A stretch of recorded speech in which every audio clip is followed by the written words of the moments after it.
Bismillahirrahmanirrahim. Assalamualaikum warahmatullahi wabarakatuh. Pemirsa yang dirahmati Allah, marilah kita simak ceramah dari Ustadz Dasa Latif dengan tema Kenapa surga ada di bawah telapak kaki ibu. Sebelumnya marilah kita bersolawat terlebih dahulu. Allahumma sholli ala Sayyidina Muhammad wa ala ali Sayyidina Muhammad. Selamat menyaksikan. Kenapa agama diajarkan al-jannatu tahta aqdamil ummahat? Surga itu berada di bawah telapak kaki ibu. Coba itu contohnya. Digendong bersusah payah, dari tadi itu hadir kepanasan, tidak pulang. Untuk apa? Karena mau dengar dakwah. Dan mau dengar dakwah sayang juga sama anak. Makanya adik-adik sekalian, ketika anda durhaka sama ibumu, maka jangankan kau masuk surga, baunya surga diharamkan bagimu. Dengar ini cewek-cewek, sopan sama cowoknya, kurang ngajar sama mamaknya.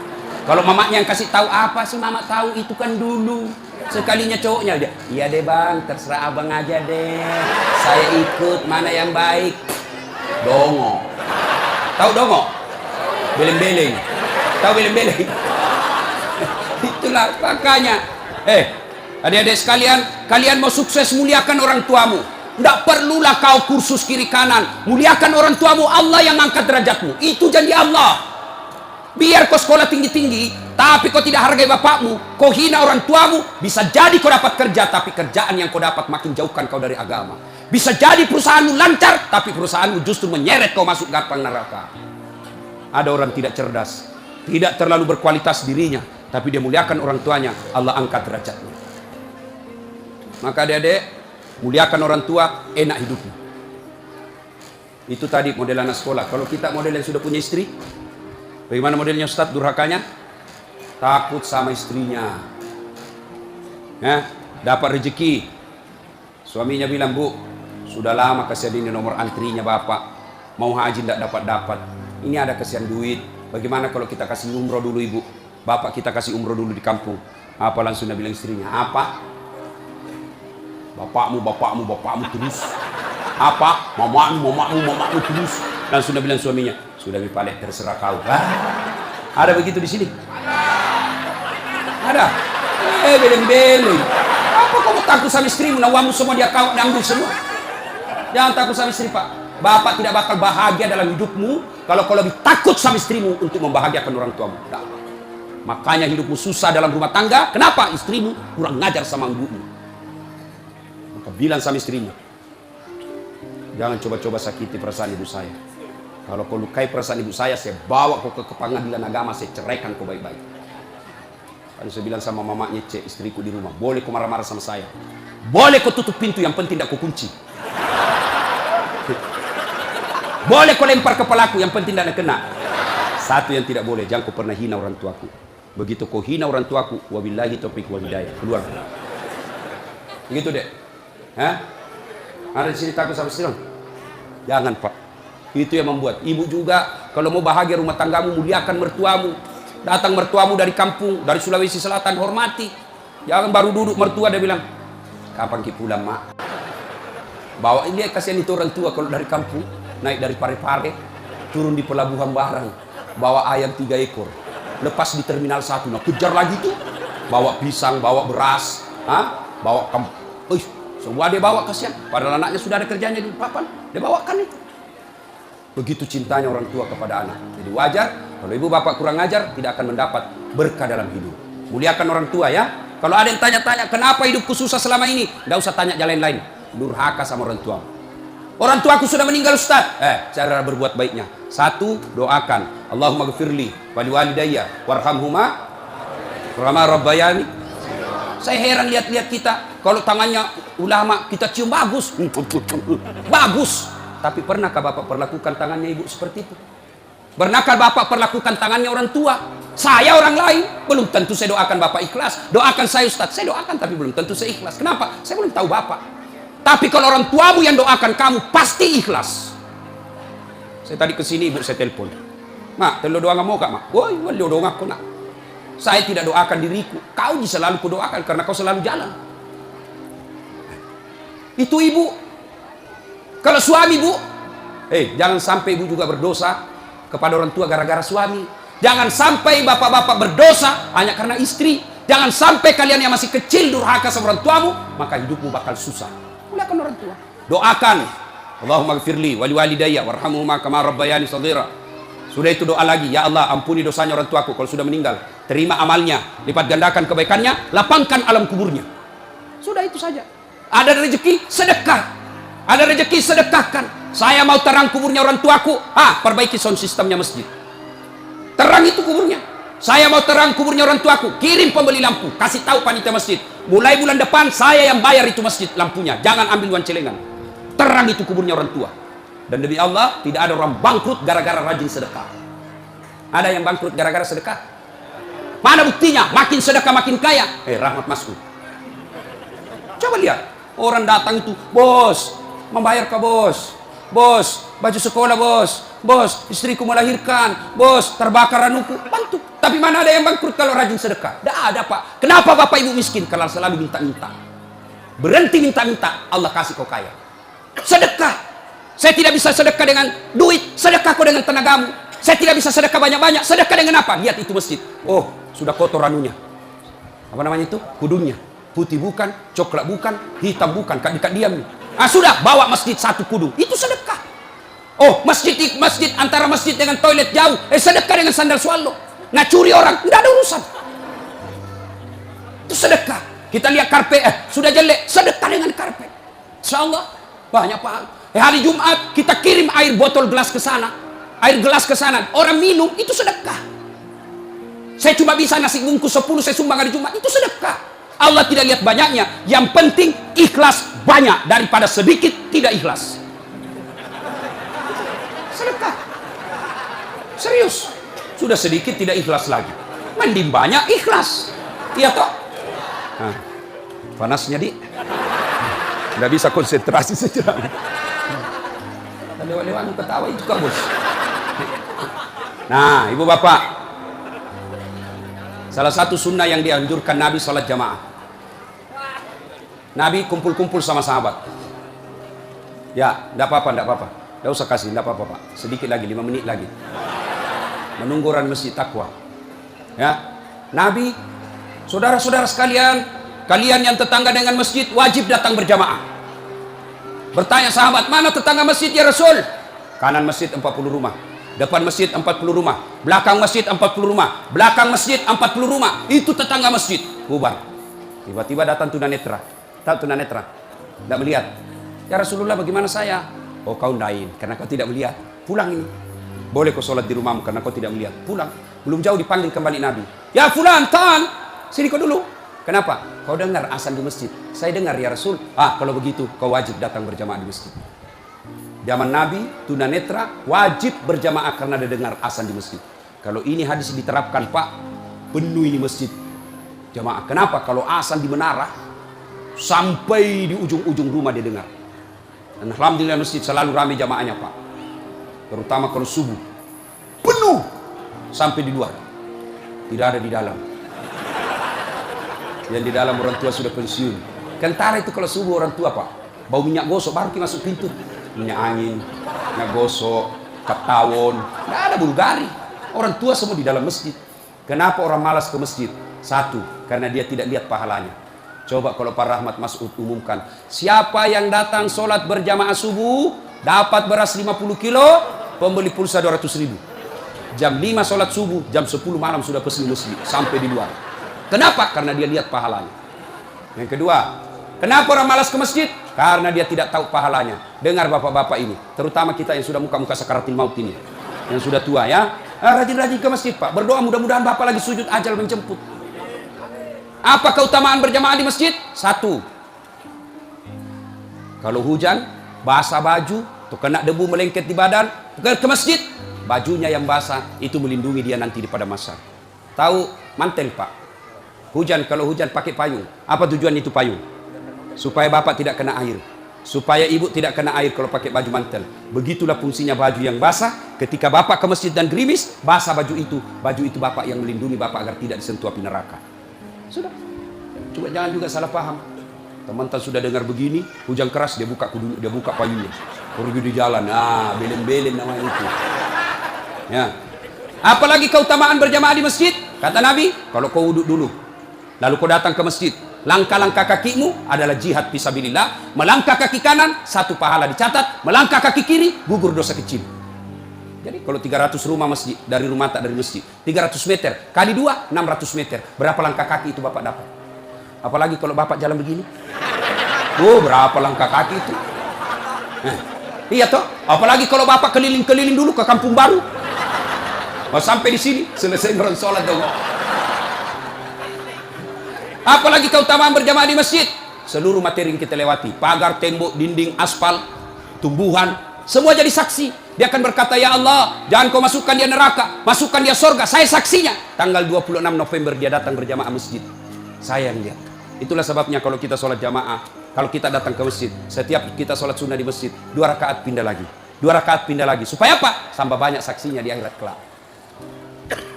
Itulah sebabnya Nabi menganjurkan, kalau kau ke masjid, lain jalan waktu pergi, lain pula jalan waktu pulang. Ini amalkan Pak, amalkan, itu sunnah. Bapak datang masjid dari pintu sana, pulang dari pintu sana. Itu makin banyak saksi di akhirat. Yang keempat, lipat 27 kali. Artinya, sekali Bapak sholat di masjid, 27 kali sholat di rumah baru sama pahalanya. Apalagi kalau di masjid ada disebut doa bersama. Mungkin di rumah Bapak susah sholat, mungkin di rumah banyak godaan, mungkin di rumah ibu bingung. Ini saya sudah tahiyat atau belum? Ini sudah 2 atau 3. Ini apa? Kalau di masjid aman, tidak ada kecemasan seperti itu. Itu datang ke masjid.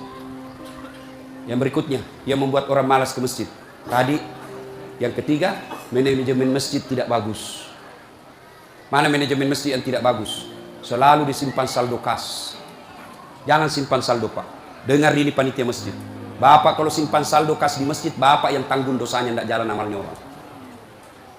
Saldo kas 80 juta. Jangan simpan. Cari orang yang susah, yang rajin berjamaah. Ada utangnya di bank, bayarkan supaya dia lepas dari kredit. Boleh itu.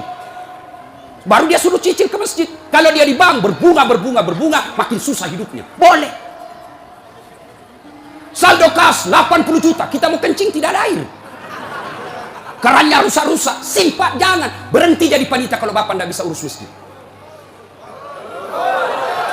Yang sudah tua mundurlah, kasih anak muda. Ini masjid bukan perusahaan punya. Begitukah di sini? Hah? Jangan marah Pak, siapa suruh kau panggil Kak? Si mau kok.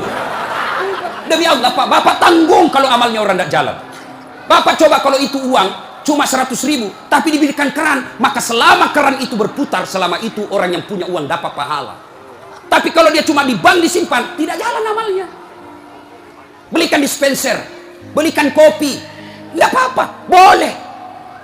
Jangan ditulis di masjid, dilarang tidur. Siapa yang larang tidur di masjid? Tidak ada dalilnya. Ayo, Bapak pernah ke tanah suci di Madinah, pernah ke Mekah, ada tidak ditulis dilarang tidur?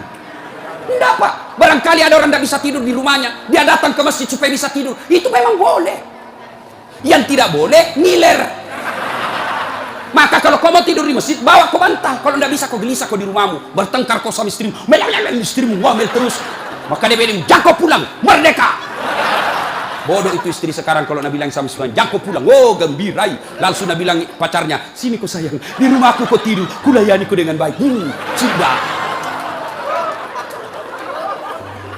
Jangan ditulis, jangan bawa anak-anak berisik. Bersyukur kalau masih ada anak-anak berisik di masjid. Kalau tidak ada anak-anak berisik di masjid, maka tidak ada lagi nanti yang mau datang di masjid. Kalian juga orang tua, kalau anakmu mau ke masjid, belikan songkok dan baju baru. Anaknya mau pergi, Pak, mau pergi masjid, belikan songkok. Apa dia bilang? Itu nak, songkok nenek nu kau pakai. Anaknya nomor 7, songkok nenek nomor 10. Tak buas si songkok nama buas sih. Berteriak ini temannya Pak Doja. Tidak mau ya nak tapi pergi masjid. Hei, ini masjid ini sound systemnya tidak bagus. Kasih bagus. Ini saya kasih tahu Ki, tanya itu ahli tentang AC. Itu kalau ada AC besar begini 2, dingin mini masjid, tambah lagi itu. Tapi apa yang kasih panas? Karena Bapak pakai kipas. Itu kipas dengan AC ibarat air dengan minyak, tidak bisa dia menyatu. Kenapa? Itu AC ruangan harus tertutup. Kalau kipas tidak boleh tertutup. Kalau tertutup itu kipas, maka makin panas orang di dalam. Kenapa? Karena itu kipas perlu sirkulasi udara, perlu angin keluar masuk. Kalau tidak keluar masuk angin, maka angin yang ada itu saja putar terus, akhirnya jadi panas. Apalagi kalau ada yang bau keteknya di dalam. Pede masih sano. Pede mak badaran mangi. Mak bau lasuna man sedinya. Itu mi pentingnya anak muda jadi pengurus masjid. Karena kalian kalau sudah tua tidak ada yang tahu. Kau juga anak muda, muliakan orang tua. Tempatkan di mana itu orang tua? Tempatkan sebagai penasehat masjid. Jangan masjid dikira dia punya. Ini lembaga, umat yang punya. Kasih karpet yang bagus. Ada saldo kas, jangan simpan Pak, Bapak berdosa. Tidak jalan amalnya orang. Apalagi membuat orang malas ke masjid. Apa? Kadang-kala apa? Sound sistemnya jelek.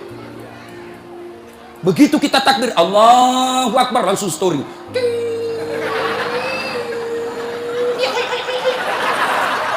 Mau perbaiki, sudah makin takbir, terpaksa si tangan ki.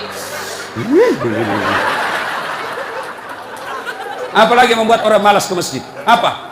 Kadang-kala buat sin. Jengkel orang dengar muadzin. Orang tua, sudah tua, tidak mau tahu mengalah, mundur na wasangiko.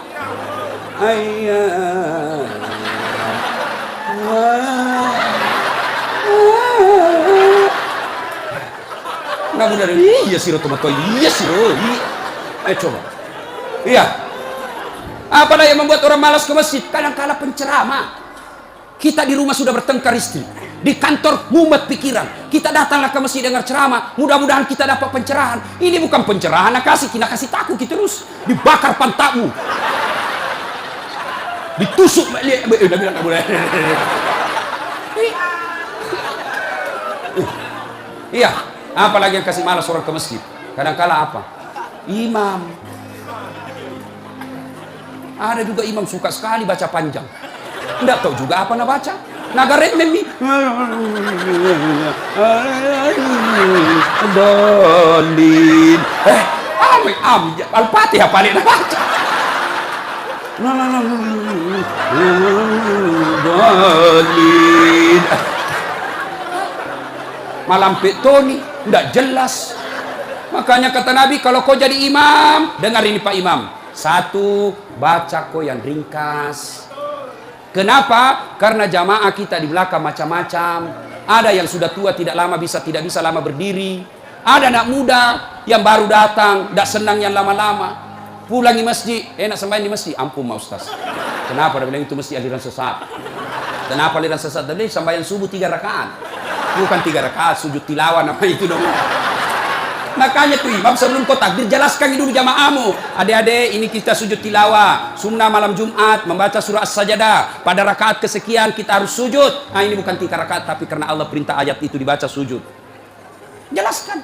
Yang sulit, bilang apa ini? Kenapa 3 rakaat? Enggak, kau yang dongo.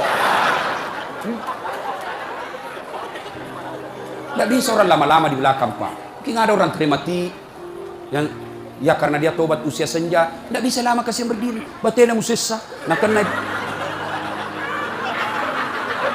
naik lagi kepalanya, belum bisa selesai. Melampir jatuh lagi, udah lagi. Ada barangkali di dalam jamaah Satpol PP yang pakai sepatu baru, lama aku baca, lupa simpan baik-baik sepatunya, pasti dia hilang di sepatu. Bapak iman sesat, maka pasti dia tidak khusyuk. Ada barangkali juga ibu-ibu yang sekali kentut sudah makan pete. Ya, yang kedua kata Nabi, kalau kau jadi imam, baca yang umumnya orang hafal. Tujuannya apa Ustaz? Satu, supaya jamaah ikut kalau dia hafal. Coba kalau kita imam baca Al-Fatihah, kita ikut juga toh. Kenapa? Karena kita hafal. Tapi coba imam membaca surah Al-Baqarah ayat 10 sampai 120. Imam sibuk dengan bacanya, kita sibuk dengan hayalan tak. Mau ikut, tidak dihafal. Mau ruku, belum ruku, terpaksa dibaca semua pengumuman masjid. Keadaan keuangan masjid, saldo kas pengeluaran, sumbangan dari haji, dibaca semua. Belum selesai ini sudah dibaca satu palampang ini, satu ini dibaca lagi Persatuan Guru Republik Indonesia. Belum selesai imam dibaca lagi bajunya tim sukses, Rahmat Masud, calon wali kota Balikpapan. Semua Pak dibaca. Siapa salah? Imam. Ada ini cerita gini, wallahu alam benar atau tidak. Ada penghafal Quran dites bacaannya. Nah, kau imam, kau mau dengar bacaan imam lah dia. Dia baca betul yang susah. Hanya dia yang tahu. Tiba-tiba jatuh cicak kepalanya. Tas silang itu. Stres, orang stres hilang bacaannya. Apa sambungannya ini ayat? Mau ruku, enggak tahu apa sambungannya? Enggak ada tuh bisa bantu. Tanpa sana bilang imam, tolong bantu di belakang. Nah bilang di belakang, saya juga tidak tahu. Tiba-tiba berteriak anak muda, dia bilang, kalau begitu ya sudah, ya Allahu Akbar. Siapa salah? Siapa salah? Siapa salah? Ini waktuku kuliah ini, kisah nyata. Waktu saya KKN, belum Pak jadi ustaz waktu itu. Ada temanku, baru kenal ceritanya ini. Pikir sholat di posko, dia pakai gamis, baju itu, baju ustaz sih. Bilang, alumni pesantren ini. Imam, dialah imam. Al-Fatihah lancar. Begitu dia baca Al-Kafirun, aku bilang, macam apa? Macam apa ini? Wala antum abiduna ma'abud, wala ana abidun ma'abattum, wala antum abiduna ma'abud, wala ana abidun wala antum abid, wala ana. Jengkel temanku yang anak fakultas sastra, langsung teriak. Nabi bilang, kenapa itu tak putar-putar tidak mau sampai? Nabi bilang, ini imam, ini juga kupikir. Kacau sholat. Siapa salah? Siapa salah? Imam. Ini waktuku SD di kampung, sembahyang asar. Sujud Pak Imam lama sekali. Ini imam lama sekali sujud. Tiba-tiba ada temanku nangkat kepalanya, sembahyang asar tuh. Dan sudah, tidak ada imam. Ternyata imam keluar dari pintu samping. Kacau sholat, bubar, tidak ada imam. Selesai sholat ditanya, Pak Imam, kenapa aku tinggalkan saf? Nabi bilang, kentut kanan. Pak Imam, lain kali kalau Bapak Imam kentut, kasih bangun dulu supaya dilihat aku pergi. Nabi bilang, aku sengaja nak, karena malu aku lihat. Kacau sholat. Siapa salah? Siapa salah? Imam. Makanya agama mengajarkan dalam fikih sholat jamaah, hati-hati pilih imam. Makmum siapa saja boleh jadi makmum. Mulai orang gila sampai orang sadar boleh jadi makmum. Mulai orang dewasa sampai belum balik boleh jadi makmum. Mulai orang cerdas sampai orang blow on boleh jadi makmum. Imam tidak boleh. Hati-hati. Kenapa? Salah imam, kacau sapu. Maka hati-hati. Kalau salah imam, bubar jamaah. 2020 yang akan datang, Balikpapan akan milih imam wali kota. Kalau kau salah milih wali kota, sengsara hidupnya. Mengerti maksudku? Mengerti itu? Siapa yang panggil kak? Hah? Ada juga calon wali kota datangkan artis. Tahu pernah mamal ustaz. Kalau artis nak datangkan kibu, terancam kibu. Datang itu artis, kelihatan dadanya, kelihatan pahanya. Nah goyang di depannya suami tak. Enggak juga, nak kasih lihat kipahanya pak. Nak kasih lihat saja. Dia tu nak pakai teni-teni kipah. Enggak nak kasih pegang, dikasih lihat saja. Cancing-cing. Ada itu pak Haji menontonnya. Coba kalau ustaz ya, kita dah tahu ini sholat jamaah. Itu enaknya kalau calon pemimpin kita yang juga calon pemimpin dekat dengan ulama. Jangan pemusuhi ulama. Yang penting jangan jadi manusia jarum apa itu? Jisamsu. Tahu jisamsu? Janji manis nyatanya palsu. Insya Allah para rahmat tidak begitu. Perlu ini perlu. Dia tanya, Ustaz bagaimana kalau perempuan? Boleh ibu perempuan ke masjid, tapi tidak dianjurkan. Tapi kalau mau ke masjid, jangan dilarang kata Nabi. Kenapa perempuan dulu tidak dianjurkan ke masjid? Karena dulu tidak aman. Kalau pergi sendiri diculik dan diperkosa dulu.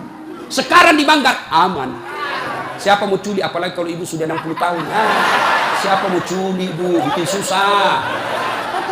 Ada di remaja. Ini Ustaz yang ceramah. Tidak pernah saya pondok pak. Tidak pernah saya sekolah pondok. SD sekolah umum, SMP sekolah umum, SMA sekolah umum, sarjana sekolah umum, S2 sekolah umum, S3 sekolah umum. Di mana saya belajar agama? Datang ke masjid. Saya kalau Ramadan dulu zaman SMP dan SMA, saya sudah bermalam di masjid. Waktu itu belum saya tahu apa itu itikaf. Tapi ternyata itulah itikaf, tinggal di masjid. Apa kerjaku? Kalau sudah jam 2 teriaklah saya di masjid. Sahur, sahur, sahur. Kalau ada lebih kue bawa sedikit ke masjid. Kita mau juga buka puasa mau makan sahur di sini. Cuma ada dulu imam di kampungku aneh-aneh pak. Berteriak ini bilang jangan pak. Orang kaget semua. Siapa yang pukul Pak Doja? Lari semua orang ke masjid. Jangan pak. Ternyata jam 4. Kacau orang. Sudah itu ditegur, jangan bilang jangan pak. Kaget karena Pak Doja tidak tahu. Nabi bilang lagi, sahur, sahur. Sudah jam 3 lewat 60 menit. Ini cocok tahu jangan pak. Ayo, ibu bapak, saudara-saudara sekalian. Kita juga jamaah, ada aturannya. Sudah ya? Nah, karena sudah waktu, dari tadi saya tunggu, alhamdulillah. Kalau masih mau dengar ceramah, kita pergi rame-rame ke Masjid Taqwa. Kan tidak dibayar gitu. Nah, kita sama-sama lah ke sana. Ini saja tausiah kita, mudah-mudahan ada